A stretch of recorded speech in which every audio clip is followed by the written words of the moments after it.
দুটি কলেজের শিক্ষার্থীরা পরস্পরের বিরুদ্ধে লাঠি ধরেছে, মারামারি করেছে, রক্তারক্তিতে অংশ নিয়েছে। দুঃখজনক। এই শিক্ষার্থীরাই এই দেশের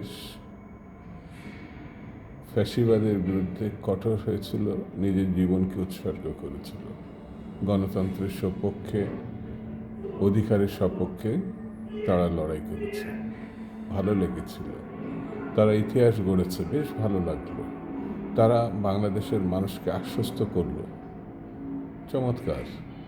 কিন্তু ক্ষুদ্র স্বার্থ নিয়ে যখন শিক্ষার্থীরা রাস্তায় নামে, কখনো কখনো মারামারি করে, রক্তাক্ত হয়, এটা জাতিকে হতাশ করে।